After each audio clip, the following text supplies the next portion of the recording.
ক্যালিফোর্নিয়ায় কুদরতি বালা এসছে, জঙ্গলে আগুন লেগেছে, 40,000 একর এরিয়া ধ্বংস করে দিয়েছে। এখনো আগুন লিবিয়ে ক্লিয়ার করতে পারে। কয়েকশো যুদ্ধ বিমান, হেলিকপ্টার, এয়ারক্রাফট সব সমুদ্র থেকে পানি তুলছে আর পানি ছুটছে আসমান থেকে, আগুন লিবাতে পারে। পৃথিবীর দামি দামি হলিউডের স্টার যাদের বাড়িগুলো দাঁড়িয়ে পুড়িয়ে ছাই হয়ে গেল, কোটি কোটি টাকার বলছে এত টাকা লস হয়েছে, এতগুলো প্রাণ চলে গেছে। আমেরিকার ওই ক্যালিফোর্নিয়ায় যে পৃথিবীর কয়েকটা দেশের জিডিপির থেকেও বেশি টাকা লস হয়েছে। ঘর বাড়ি রাখ হয়ে গেছে, দামি দামি বাড়ি, আম্বানির মতো দামি দামি বাড়ি রাখ হয়ে ঝুঁকে পড়ে গেছে, মাথা টেকে দিয়েছে কুদরতের। নাম্বার 1। নাম্বার 2, আল্লাহ তাআলা যদি দেয় বরফের ঝড় দিতে পারে, পারে না পারে না পারে। আমেরিকায় বরফের ঝড় এসছে এক এরিয়া, সমস্ত গাড়ি ঘর বাড়ি রোড বরফের ঝোঁকায় ঢেকে গেছে, কয়েক ফুট বরফ ঢেকে গেছে। নাম্বার 3, যে সৌদি আরব, মক্কা মদিনায় আরবে আল্লাহ এত বড় বৃষ্টির একটা ঝোঁকা দিয়েছে, বন্যায় প্রবাল প্লাবিত হয়ে গেছে গোটা আরব, মক্কা মদিনা কয়েকটা শহর ধসে গেছে। আল্লাহ তাআলা বললেন আমার বালার কাছে সব থেকে পৃথিবীর শক্তিশালী আমি আল্লাহ, আমি পাওয়ারফুল। এটা জানতে গেলে কোরআনের জ্ঞান অর্জন করতে হবে আপনাকে। এরা তো অনেক অনেক দূরের কথা, যারা কাবা ঘর ধ্বংস করতে এসেছিল কি নিয়ে? হস্তি বাহিনী। আলাম তারা কাইফা ফাআলা রাব্বুকা বিআসহাবিল ফিল আলাম ইয়াজআল কাইদাহুম ফি তাদলিল ওয়া আরসালা আলাইহিম তায়রান আবাবিল।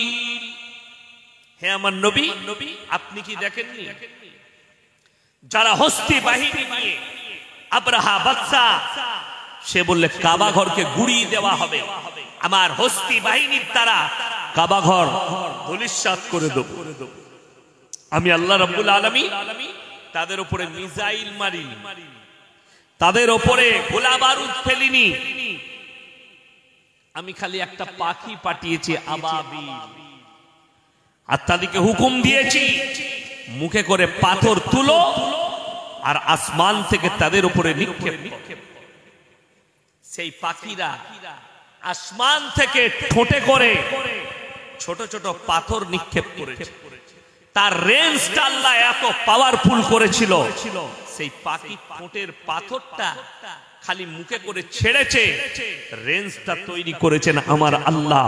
হাতির পিঠে লেগে পেট দিয়ে বেরিয়ে গেছে। একটা হাতিকে মারতে গেলে বাজাপ্তা পুলিশ দিকে যারা জঙ্গল মহলে ফরেস্টে চাকরি করে তাদেরকে ট্রেনিং দেওয়া হয় কোন জন্তুর কোন জায়গায় মারলে তবে জন্তুটা মারা যাবে।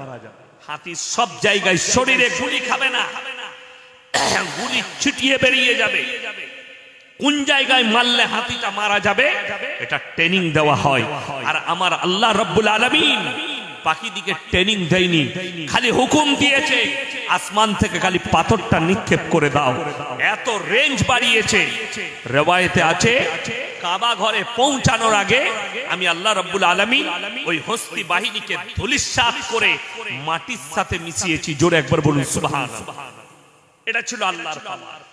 আল্লাহ দেখিয়েছে একজনের বিড়াল আগুনে জ্বলছে বিল্ডিং, সে তার বিড়ালটাকে বাঁচাবার জন্য ছুটছে।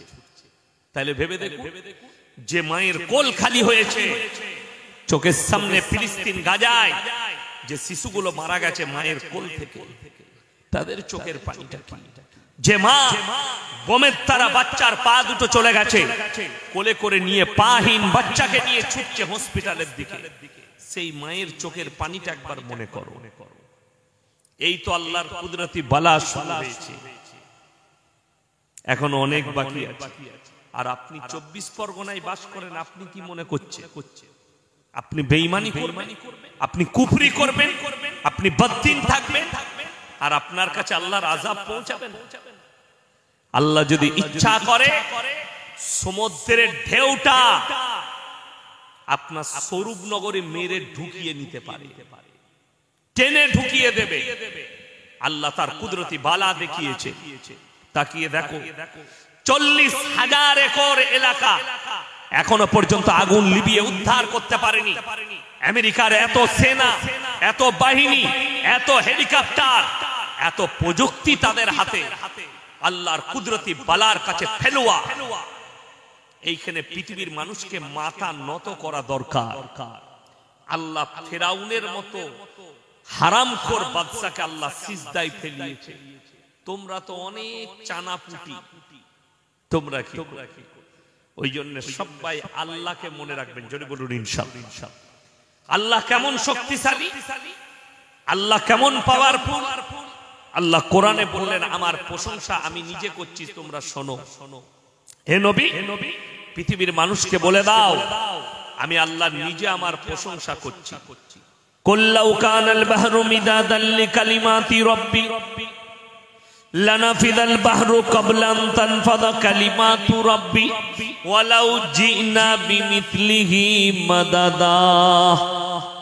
হে আমার নবী, পৃথিবীর মানুষকে বলো, গোটা পৃথিবীর যতগুলো সমুদ্র আছে, যত পানি আছে, সব যদি আমি আল্লাহ কালি করে দিই, আর পৃথিবীর মানুষ, এই 700 কোটি মানুষ আল্লাহর প্রশংসা লিখতে যদি শুরু করে, সব পানি শেষ হবে, আবার আমি অতটাই দেব, ওটাও শেষ হবে। কিয়ামত পর্যন্ত পৃথিবীর মানুষের ক্ষমতা নেই তারা আল্লাহর প্রশংসা লিখে শেষ করে দিই। জোরে একবার বলুন সুবহানাল্লাহ।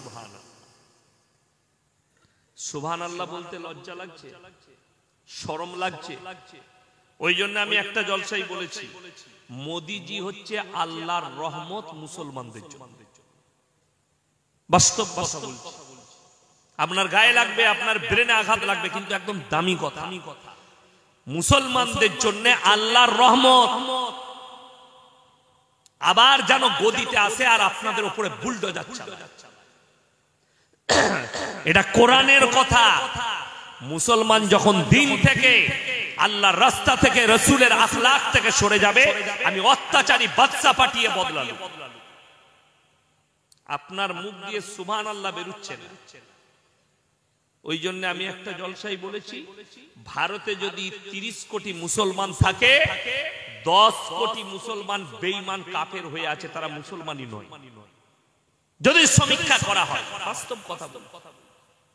আপনারা কি মনে করেছেন আপনি মুসলিম ঘরে জন্ম নিয়েছেন, আপনি গরুর মাংস খান, আপনি মুসলমান? ভুল। মুসলমান ঘরে জন্ম নিয়ে কাফের হয়, হয় না? হয় না? প্রমাণ নিবেন? তসলিমা নাসরিন কাদের ঘরে মেয়ে?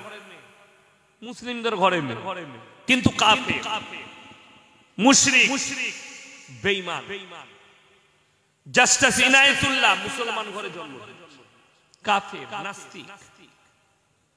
আপনার কলকাতায় বাস করছে নাজিয়া ইলাই খান, হারামের আউলা, মুসলিমদের ঘরে জন্ম নিয়েছে, বা মুসলমান বলছে, জন্ম দিয়েছে, কিন্তু কাফের, তাকে মুসলমানই বলা যাবে না। রুবিকা লিয়াকাত একজন চ্যানেলের অ্যাঙ্কার, রিপোর্টার, সে নিজেকে মুসলমান বলছে, তাকে মুসলমান বললেও গুনাহ হবে, অথচ নাম রেখেছে মুসলিম। আব্দুর রহমান নাম রাখলে কখনো জান্নাতি হয়? আব্দুস সাত্তার নাম রাখলে কখনো জান্নাতি হয়? আপনারা ভেবেছেন গরুর মাংস খাই, মুসলিম ঘরে জন্ম নিয়েছি মানে আমার জান্নাত রেডি, আমি জান্নাত পাবো। কিন্তু নামাজ পড়বো না, রোজা রাখবো না, মদ খাবো, গাঁজা খাবো, যত রকমের পাপ আছে, আল্লাহ আল্লাহ রাসূলের নাম নেব। ওই জন্য আমাদের সমাজে যদি সমীক্ষা করা হয়, আপনার এই পুরো থানায় যদি সমীক্ষা করি, 100 জনের মধ্যে 80টা বেনামাজি আছে। ঠিক বললাম না? কথা বলে 80টা বেনামাজ। আর রাসূলের হাদিস, যার নামাজ নেই তার মধ্যে ইসলাম নেই। আপনি যতই বলেন, আমি চ্যালেঞ্জ ছুড়ে বললাম তোমার মধ্যে ইসলামই নাই। শুধু এটা নয়, তুমি যদি বলো আমি নামাজই পড়ব না কিন্তু আমি জান্নাতে যাব, তুমি বিনা নামাজে জান্নাতে যেতে পারবে কি না পারবে এটা আমরা মৌলবীরা বলবো না, কোরআন বলবে। কোরআনে আছে দুটো দল, একটা জান্নাতে যাবে আর একটা জাহান্নাম। এই জাহান্নামী দলকে জান্নাতি দলেরা তারা দাঁড় করাবে কি বলে, ফি জান্নাতি ইয়াতাসাআলুনা আনিল মুজরিমিনা মা সালাকাকুম ফি সাকার। এই জাহান্নামী ভাইয়েরা দাঁড়াও, তোমরা বলতে আমরা পাড়ার ভালো লোক, তোমরা আজকে জাহান্নামে যাচ্ছ। তাদের এক নম্বর উত্তর হবে ক্বালু লাম নাকু মিনাল মুসাল্লিন, আমরা মুসল্লিদের মধ্যে ছিলাম না, আল্লাহ তাই আমাদেরকে জাহান্নামে পাঠিয়েছে। আর আপনি বলছেন আমি বেনামাজি জান্নাতে যাব, আপনি বলছেন জীবনে নামাজ পড়বো না জান্নাত পাবো। আর যদি মনে করেন জলসা দেবো, মিলাদ পড়াবো হুজুর দিকে দিয়ে, ইসালে সাহাবের মিলাদ পড়িয়ে জান্নাতে যাব, তোর হুজুরও মার খাবে তুইও খাবি। এটা লিখে নিয়ে যাও যে হুজুর তোমাকে বেনামাজি হওয়ার পরে তোমাকে জান্নাতে ভরতে যাবে, সে হুজুর আগে মার খাবে, সে যত বড়ই হুজুর হোক।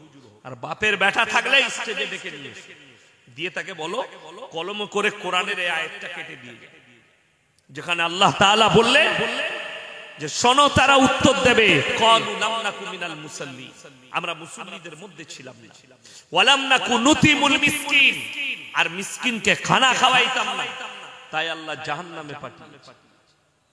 ইমানদারির সঙ্গে বলুন, আপনারা বললেন হাত তুলে আমরা কোরআনকে বিশ্বাস করি। কোন ব্যক্তি যদি কোরআন বিরোধী কাজ করে সে আর ইমানদার থাকবে?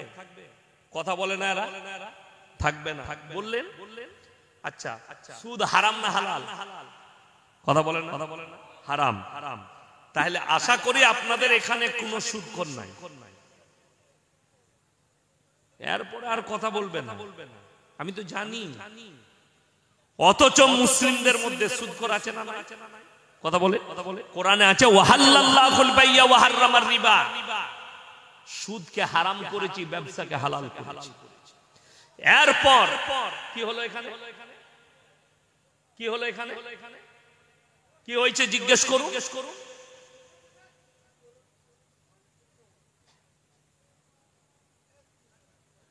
জলসা কিসের জন্য করেছেন আপনারা? কমিটি ছেলেরা কই? কেন করেছেন জলসা? আমাকে ডেকে মজাক করার জন্য? জীবনে আমার মতো বক্তাকে আর দাওয়াত দিবেন না আপনারা, আপনাদেরকে বলে যাচ্ছে।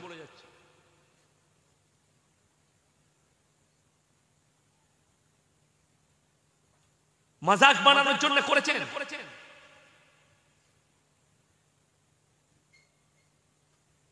বেয়াদবির একটা শেষ থাকে, সীমা থাকে।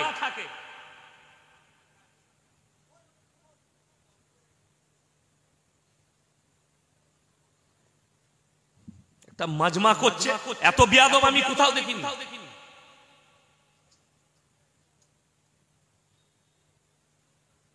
গল্প গুজব করে ছেড়ে দিয়ে পালিয়ে যাবো আমি।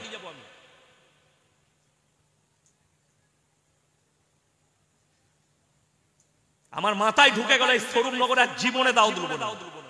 আজ কি শেষ তোমাদের জলসা?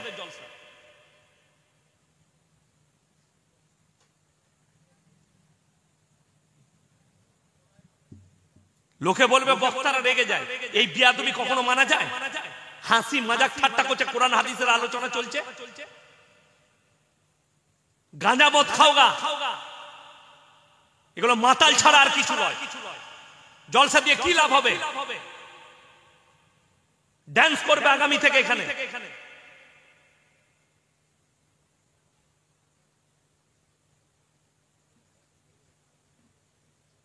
বিয়াদবির একটা সীমা থাকা, ইয়ার কি মারা পেয়েছে, অন্য বক্তাকে ডেকে সব মজাক করবে। আমি গল্প গুজব করা বক্তা নয়, আর সময় নষ্ট করা যে দরুদ পড়ে পড়ে রাত কাটাবো আর গজল পড়ে রাত কাটাবো। আমি গজল পড়িও না।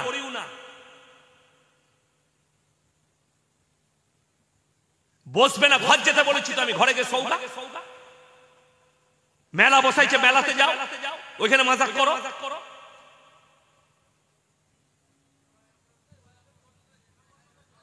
ভাই দরুদ শরীফ পড়ুন। আল্লাহুম্মা সাল্লি আলা মুহাম্মাদিন ওয়া আলা আলি মুহাম্মাদ কামা সাল্লাইতা আলা ইব্রাহিম ওয়া আলা আলি ইব্রাহিম ইন্নাকা হামিদুম মাজিদ। আল্লাহুম্মা বারিক আলা মুহাম্মাদিন ওয়া আলা আলি মুহাম্মাদ কামা বারাকতা আলা ইব্রাহিম ওয়া আলা আলি ইব্রাহিম ইন্নাকা হামিদুম মাজিদ। কোরআনে আছে সুদ তোমাদের জন্য হারাম। এরপরে এটা জানার পরে যে ব্যক্তি সুদ খেলো সে আল্লাহর সঙ্গে যুদ্ধ ঘোষণা করলো। করলো না? করলো না? করলো। রাসূলের হাদিস, কোন ব্যক্তি যদি 1 টাকা সুদ খায় নিজের মায়ের সঙ্গে সর্বনিম্ন পাপ 36 বার জিনা করার সমান পাপ হবে। জোরে বলুন নাউজুবিল্লাহ। যারা সুদ খায়, সুদখোর আছেন, তাদেরকে বলছে আপনি চিন্তাধারা নিবেন। আমার কিন্তু চাকরি যাবার ভয় নাই, আমি ওই জন্য কোথাও মাপ কাঠি করে কথা বলি না। আর আমাকে বলে দিবে কমিটির ছেলে হুজুর এই বায়ান করবেন না, আমি মানি না। আমি আমার বক্তব্য দেবো, সুদ গাঁজা মদ সমাজ পরিবর্তনের দরকার আছে। গল্প গুজব অনেক শুনেছে, আজকে এই গল্প গুজব করার কারণে স্টেজগুলো আজকে আমাদের কওমের পরিবর্তন হয়নি। জলসা দেয়, বক্তা আছে, গল্প গুজব করে, মজাক করে, চলে যায়। জলসা হয়ে গেল, হুজুরের গলা ভালো ছিল, ফায়দা কি পেলি? কিচ্ছু পাই, খালি বিরিয়ানি খাওয়া। এই জায়গাটা শেষ করুন, আর কোরআন হাদিসের আলোচনা চলুন, যেটার দ্বারা সমাজ পরিবর্তন হবে। আজকে এইটার কারণেই আল্লামা ইকবাল বলেছেন, ইস ঘর কো আগ লাগি ঘর কি চিরাগ। আমি আপনাদের এখানে প্রমাণ দেবো, মদ খাওয়া হারাম না হালাল? কথা বলেন। হারাম। মুসলমান মদ খায় না খায় না? খায়। মুসলমান মদও খায়। আমি আপনাদেরকে আপনাদের স্বরূপনগর থানায় দেখিয়ে দেবো, অনেক মুসলমান মদ বিক্রিও করে। তাহলে যে মুসলমান মদ পান করছে, এই মুসলমান জেনে শুনে হারাম কাজ করছে। করছে না? করে। জেনে শুনে পাপ করছে, জানে হারাম, তারপরেও সেই কাজ করছে, সেই কাজ খাচ্ছে। তাহলে আল্লাহর সঙ্গে যুদ্ধ ঘোষণা করলো। তারপরেও এই লোকটা মদ খেয়ে, জেনে শুনে মদ খেয়ে নিজের জীবনটা শেষ করে মারা গেল। মদের ভাটিটা মারা গেল, মদের বোতল টেনে বাড়িতে মারা গেল। এই লোকটাকে আপনি কোন হিসাবে বলছেন যে একে দোয়া করে জান্নাতে পাঠাতে হবে? এ তো চিরজীবন আল্লাহ বিরোধী। এ তো মৃত্যুকাল পর্যন্ত আল্লাহর সঙ্গে যুদ্ধ করে গেছে। আল্লাহ হারাম করেছে কিন্তু এই হালাল করে খাচ্ছে, অথচ সে নিজেকে মুসলমান বলে দাবি করছে। আপনারা বলুন, দাড়ি রাখা হারাম না দাড়ি কাটা হারাম? কথা বলে না? দাড়ি কাটা হারাম। আমি আপনার এই গ্রামে দেখিয়ে দেবো, 100টার মধ্যে 80টা দাড়ি চাচালো, বেশি হবে তাও কম নয়। ঠিক কিনা? সমস্যা কোথায়? কোন ছেলে যদি 5 ওয়াক্তের কোন যুবক নামাজ পড়ে, মুখেতে দাড়ি রাখে, এখন তার বিয়ে ঠিক হলে আমাদের ভদ্র মহিলারা বলছে, স্মার্ট মেয়েরা বলছে, এই মেয়ে ছেলেটা পাগল, ওকে বিয়ে করবো। খেপা, দাঁড়িয়ে রেখেছে, নামাজ পড়ে মানে খেপা। কাকে বিয়ে করবে? ও শুয়োরের মতো চুল কাটতে হবে, গাঁজা মদ খেতে হবে, হাতে চেন থাকবে, গলায় মাস্তানের মতো চেন থাকবে, কান ফুটো করে একটা বালি পড়বে, বলে এই ছেলেটা স্মার্ট।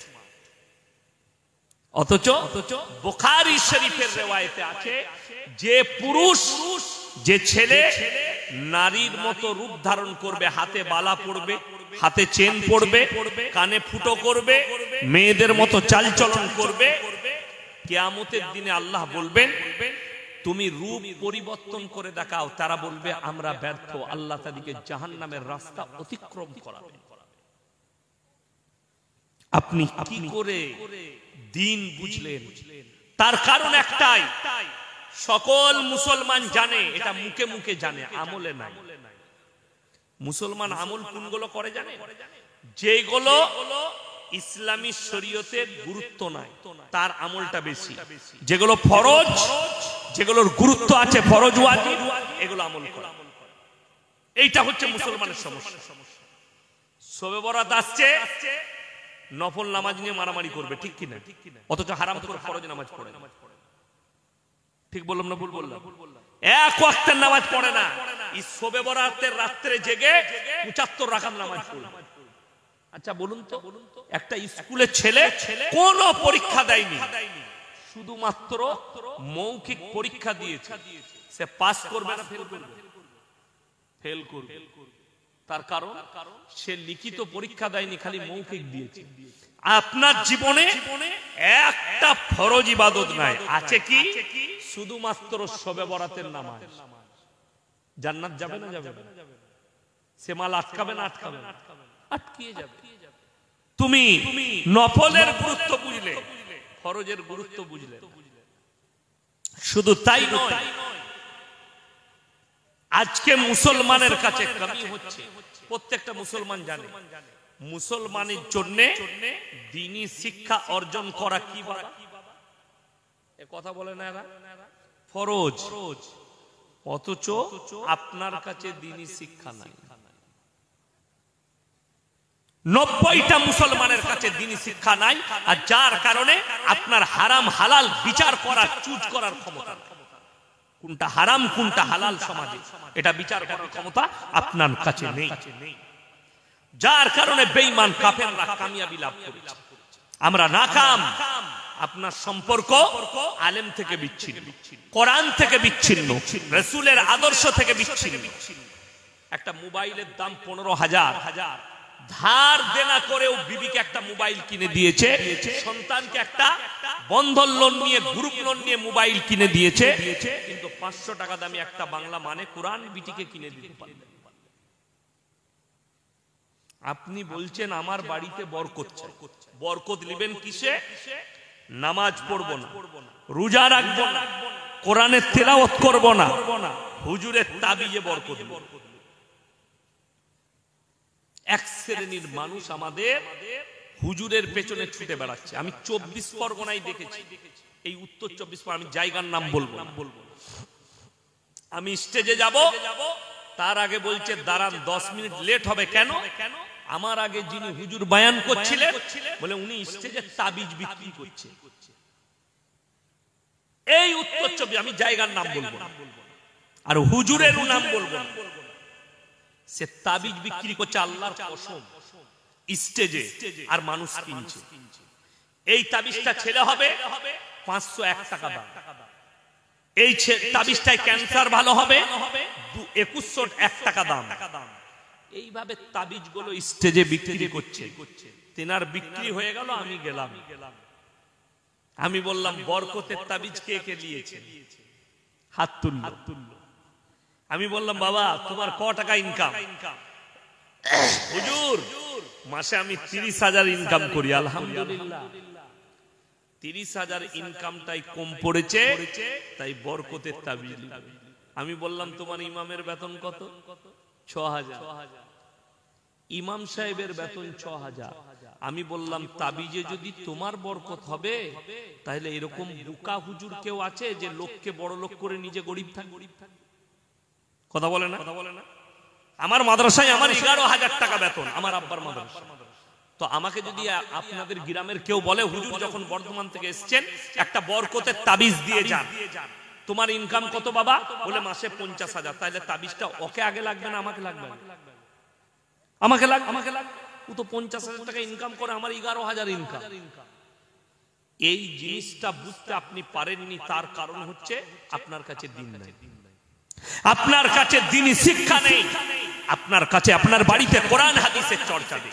তা না হলে রাসূল সাল্লাল্লাহু আলাইহি সাল্লামের হাদিস আপনি যদি আমল করতেন, আর মুসলমান যদি আমল করে, ধন সম্পদ বড় জিনিস নয়। আল্লাহর হাবিব সাল্লাল্লাহু আলাইহি সাল্লাম দুটো হাদিস বর্ণনা করলেন।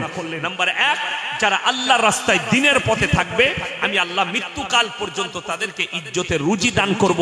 নাম্বার 2, যারা 5 ওয়াক্তের নামাজি হবে মৃত্যুকাল পর্যন্ত তাদের রুজিতে কোনোদিন আল্লাহ কমি দিবেন না। জোরে বলুন সুবহানাল্লাহ। আমাদের সমাজের লোক মসজিদে দোয়া কি করে? ওই দেখছিলাম বাংলাদেশের এক চাচা লটারির টিকিট কেটে মসজিদের ভেতরে দোয়া করছে, আল্লাহ গো 1 ঘর কেটেছি, তুমি 1 কোটি ফেলি দিও, জীবন আর তোমার ঘর থেকে বেরোবো না। এই দোয়াটা করাটাই তো হারাম। কেন? হারাম জিনিস দিয়ে আল্লাহর কাছে পবিত্র আল্লাহর কাছে সে চাইছে, অথচ জিনিসটা হচ্ছে হারাম জিনিস। এ নিজেই জানে না। কেন? সেই চাচার জ্ঞান নেই যে লটারি কাটাটাই হারাম, তাইলে এর সম্পর্কে আল্লাহর কাছে চাইবো কি? যারা সম্পদের দোয়া চায় তাদের থেকে বড় মূর্খ পৃথিবীতে কেউ নেই। আল্লাহর কাছে দোয়া যেটা চাইবেন, মুমিনের উচিত, মুমিন এবং মুমিনা নারী পুরুষের উচিত আল্লাহর কাছে দোয়া করবে নামাজের পাটিতে, আল্লাহ তুমি আমাকে মৃত্যুকাল পর্যন্ত ইজ্জতের এবং হালাল রুজি দান করো। টাকা থাকতে পারে, রুজির মালিক সকলে বলুন কে? আল্লাহ। টাকা থাকলেই খেতে পাওয়া যায়, রং কথা। টাকা থাকলেই রুজি পাওয়া যায়, রং কথা, ভুল কথা। কোটি টাকার মালিক আপনাকে দেখিয়ে দেব, কলকাতায় খেতে পাই না, ডাক্তারে নিষেধ করে দিয়েছে কিচ্ছু খাবি না। কি খাবি বলে? খালি বিনা চিনি চা খাগা, সুগার। কি খাবে সে? কিছুই খেতে পাবে না, ডাক্তারের নিষেধ। ক্যান্সার হয়েছে, খালি জুস খেতে পাবে, লিভার ক্যান্সার, হজম হচ্ছে, খালি লিকুইড খেয়ে যাও। কোটি টাকার মালিক গলায় ফুটো করে মেশিন দিয়ে খাবার যাচ্ছে। রুজির মালিক আল্লাহর। আপনি মাঠে চাষ করেন, বিবির সঙ্গে এক দস্তরখানে বসে খানা খাচ্ছেন, আল্লাহর শুকর আদায় করেন। কলকাতায় কোটি টাকার মালিক রাত 2টোয় ঘর ঢুকে মদ খেয়ে 12 মুন্ডা পড়ে বউ শুয়ে আছে কুকুরের সাথে, আর সে 12 মুন্ডা পড়ে সই কোথায়? সোফায়, বিবির পাশে শুতেও পাই না। আর আপনি চাষিবাসী লোক, সন্ধ্যাবেলায় সবজি বেচে এসে স্বরূপনগর থেকে একটু আলু বেচে এসে রেশান নামাজ মসজিদে পড়তে পেরেছেন, আর বিবির দস্তরখানে বসে ডাল আলু দিয়ে ভাত খেয়েছেন, আর বিবির গলায় হাত রেখে ফজর পর্যন্ত ঘুমাচ্ছেন, সিজদায় পড়ে কাঁদবেন, আল্লাহ আমার থেকে দামি সুখী আর পৃথিবীতে কেউ নাই। এইটা হচ্ছে সুখ, আর এইটা হচ্ছে হালাল রুজি। টাকা থাকলে ভালো মন্দ খাই। কলকাতায় গিয়ে প্রেসিডেন্টি জেলে একবার পার্থবাবুকে জিজ্ঞেস করে আসুন, স্যার টাকায় কত সুখ? উনি বলে দিন, উনার গার্লফ্রেন্ডের ঘর থেকে 250 কোটি টাকা বেরিয়েছে। পুরা রুটি আর ডাল খেতে হচ্ছে জেলের কুঠরিতে বসে। তার নাম আল্লাহ। রুজি আল্লাহ মাপেন। ওই জন্য কোরআনে আল্লাহ সাবধান বাণী দিয়েছেন যে শোনো, তোমরা ঘটনা শুনে নাও, আমি আল্লাহ যাকে রুজি দেব পৃথিবীর কেউ তাকে আটকাতে পারবে না। কোরআন সূরা মারিয়াম, ওয়াজকুর ফিল কিতাবি মারিয়াম ইদিন তাবানাত মিন আহলিহা মাকানান শারকিয়া। মরিয়ম যখন নিজেকে নিজের পরিবারের কাছ থেকে পূর্ব দিকে এক স্থানে নিজেকে বন্দী করে নিল।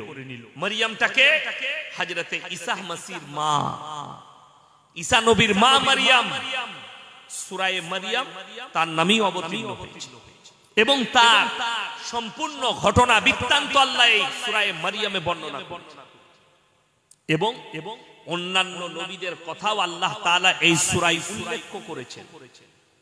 হযরতে মারিয়াম ঘরের মধ্যে বন্দী, খাবার দাবার কি করে আসবে? তার কাছে আল্লাহ জান্নাত থেকে খাবার পাঠিয়েছেন। জোরে বলুন সুবহানাল্লাহ। হযরতে জাকারিয়া যখন দেখলেন এত ভালো মন্দ ওর খাঞ্চায়, যে ফলগুলো পৃথিবীর কোনো ফল নয়, আশ্চর্য রকম ফল, যেটা পৃথিবীর মানুষ কোনোদিন দেখেনি। মারিয়ামকে বললেন, ক্বালা ইয়া মারইয়ামু আন্না লাকি হাদা, হে মারিয়াম, এই সময়